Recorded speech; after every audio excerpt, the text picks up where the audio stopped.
Every single time you pick up your keys, your dog's whole body changes. The panting starts before you've even touched the door. The pacing starts before your coat is on. And the second that door clicks shut behind you, the real damage begins.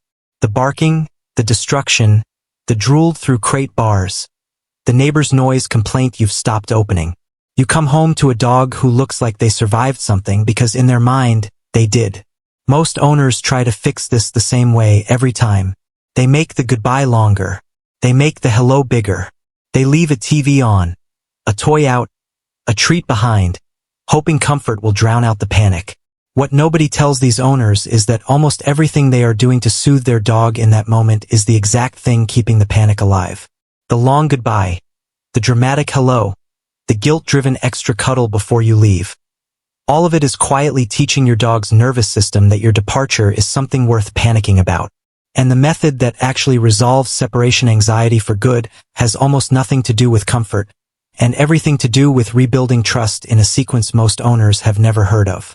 Welcome to PAW'S Mind. Practical knowledge that actually works. If your dog falls apart the moment you leave the house, this is the video that changes that. Subscribe right now because what you're about to learn is the same protocol used by veterinary behaviorists minus the medication minus the guesswork. Before the system, you need to understand one thing. Separation anxiety is not bad behavior. It is not boredom, and it is not your dog being dramatic, spoiled, or stubborn. Separation anxiety is a panic response. It is the same category of reaction a human has during a genuine panic attack. Elevated heart rate, racing thoughts, a body flooded with cortisol and adrenaline, and an overwhelming, involuntary need to escape a situation the brain has decided is dangerous. Your dog is not choosing to destroy the doorframe. Your dog's nervous system has concluded, in that moment, that being separated from you is an emergency, and the only available response is to try to get back to you by any means possible. This matters because it changes everything about how you fix it. You cannot punish a panic attack out of a dog any more than you could punish one out of a person. Scolding a dog after you come home and find damage does not teach them, do not destroy things. It teaches them that your return is now also unpredictable and tense, which adds a second layer of anxiety on top of the first. This is why punishment-based approaches to separation anxiety almost universally make the problem worse, not better. Here is why most owners accidentally reinforce the panic instead of resolving it. When you make your exit long and emotional, extra pets, a soft, "I'll be back soon," lingering at the door, you are telling your dog's nervous system that this moment deserves heightened emotional energy. Dogs read emotional energy the way they read everything else. Through your body, your pace, your voice. A long, emotional goodbye confirms to your dog that something significant and possibly threatening is about to happen. The same is true in reverse. A big, excited hello the moment you walk back in teaches your dog that your absence was followed by an enormous emotional payload, which makes the next departure feel like the start of an even bigger event to anticipate. Research published in the Journal of Veterinary Behavior examined dogs undergoing structured separation training and found that dogs whose owners used calm, low-key departures and arrivals showed a measurably faster decline in distress behaviors during alone time compared to dogs whose owners used affectionate, prolonged farewells. The dogs were not less loved. They were simply not being handed an emotional spike to attach to the moment of separation. The actual cause of separation anxiety almost always comes down to one of three things. A dog who has never been gradually taught that alone time is safe, a dog who has experienced a sudden change in routine or attachment figure, or a dog whose nervous system has learned, through repeated coincidence, that departures are unpredictable and so cannot be trusted. The fix addresses all three at once, and it works through one principle only. Your dog's nervous system needs proof, collected slowly and repeatedly, that being alone does not mean losing you. The system. There are 4 components to this system. Do them in order.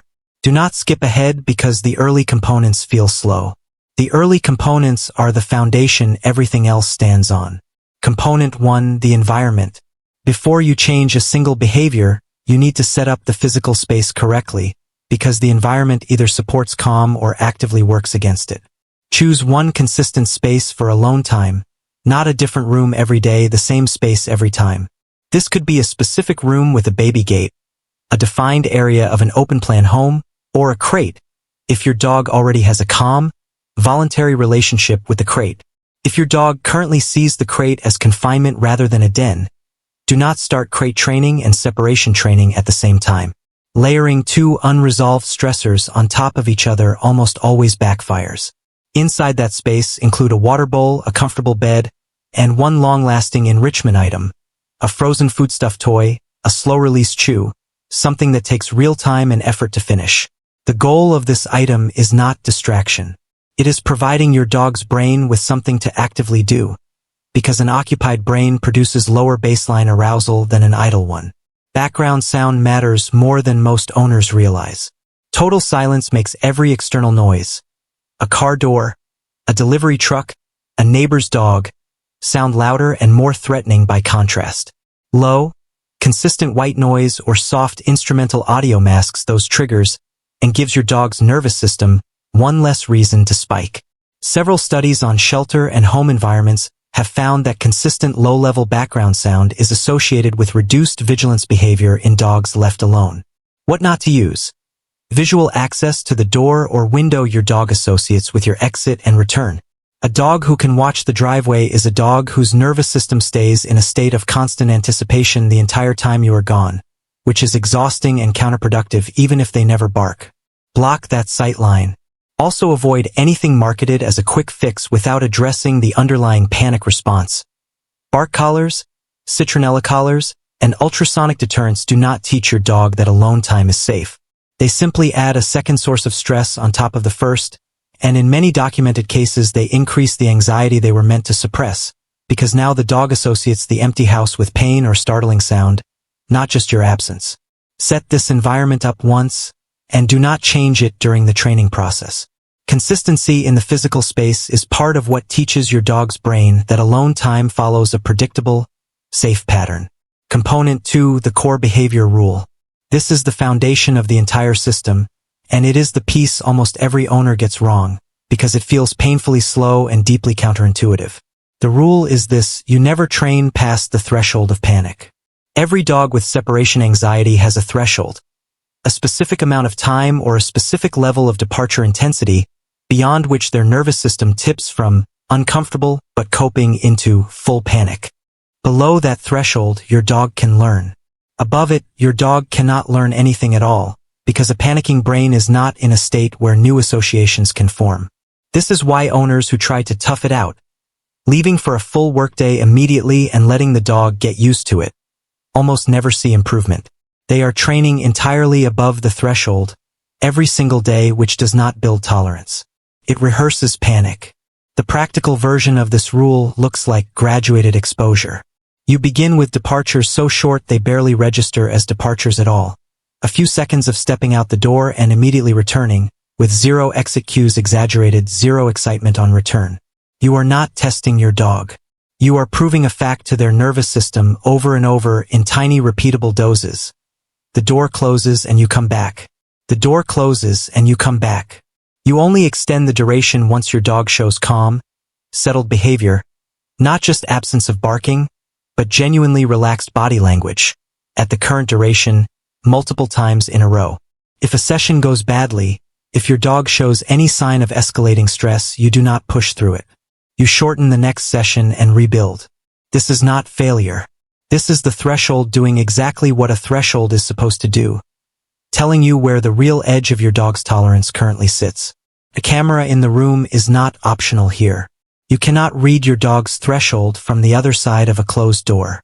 You need to actually watch what happens in the first 10, 30, and 60 seconds after you leave, because that window tells you everything about how close you are pushing your dog to their limit. Component 3, the advanced layer. Once the core duration ladder is consistent, meaning your dog can hold calm at a given length of alone time multiple sessions in a row, you add the second layer, departure cue desensitization. Here is what most owners never realize. Long before you ever leave the house, your dog has learned an entire sequence of pre-departure signals, picking up keys, putting on shoes, grabbing a bag, touching the door handle, and has learned to associate that sequence directly with the panic that follows. For many dogs with separation anxiety, the anxiety spike actually begins the moment the first cue appears, sometimes minutes before you've even left.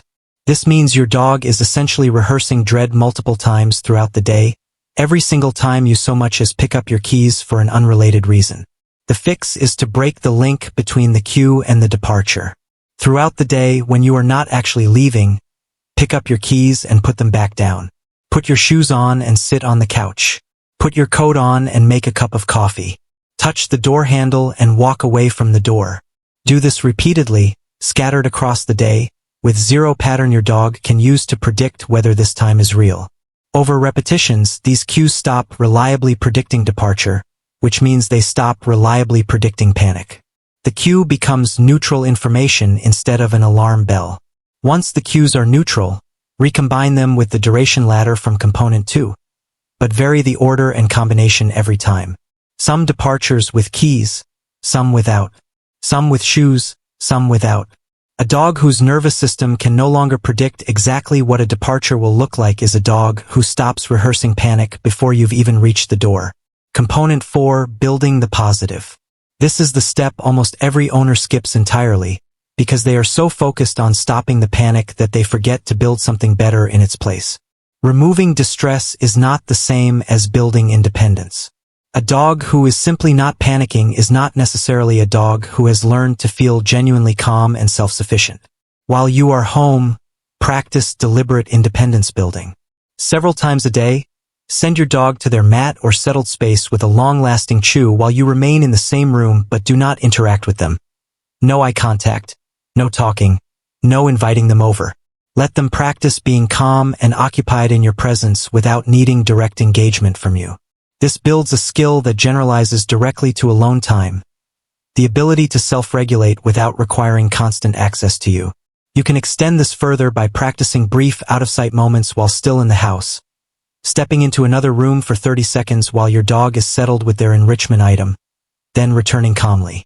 This bridges the gap between calm while you are present and calm while you are absent, and it is one of the most overlooked tools in the entire process. The dog you are building through this component is not a dog who has learned to tolerate your absence.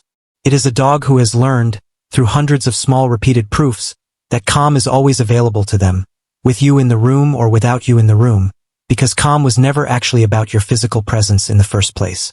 It was about predictability and safety, both of which you have now built into every part of their day. Edge cases. Situation 1, multi-person households. If one person in the household does long, emotional goodbyes while another does calm, low-key departures, your dog receives two completely contradictory sets of information about what a departure means, and the anxious pattern will hold steady no matter how well the calm person executes the system. Every person who leaves the house needs to follow the same departure and return protocol. Brief the household. Practice it together.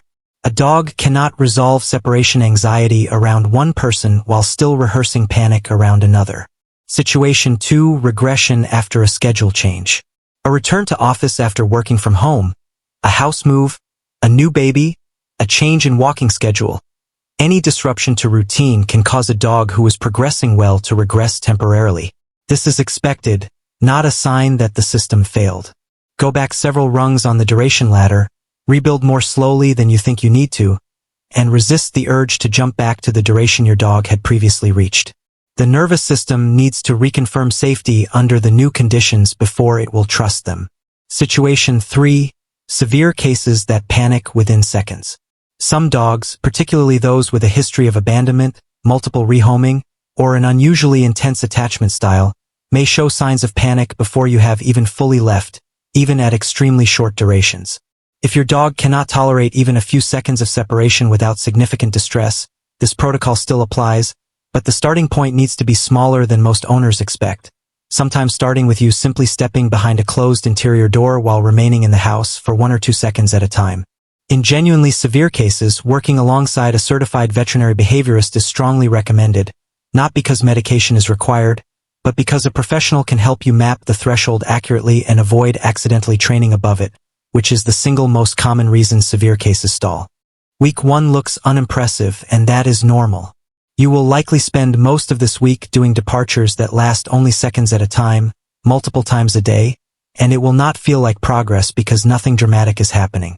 That is the system working correctly. You are building the first layer of proof your dog's nervous system needs. Weeks 2 and 3 are where the turn happens. Durations begin extending past the 1 and 2 minute marks. The pre-departure pacing starts to soften. You may notice your dog choosing to lie down with their enrichment item instead of stationing themselves by the door the moment you pick up your keys. Regressions can still happen here, especially after a missed session or an unplanned longer absence, and the correct response is always the same: shorten, rebuild, continue. By week 4 and beyond, most dogs following this protocol consistently are tolerating absences in the 20 to 40 minute range, with calm body language confirmed on camera, not just quiet behavior. From there, duration continues to build in the same graduated, threshold-respecting way, typically reaching full workday tolerance over a period of 2 to 4 months depending on how severe the starting point was. The outcome is not a dog who has learned to suppress panic and endure it silently. It is a dog whose nervous system has genuinely updated its understanding of what your departure means. Not an emergency, not abandonment, just a normal, predictable, temporary part of the day that ends every time with you walking back through the door. The environment that removes unnecessary stress. The threshold-based duration ladder that builds tolerance without ever rehearsing panic. The departure cue desensitization that breaks the link between your keys and your dog's dread. The independence building that gives your dog a sense of calm that does not depend on your presence in the room.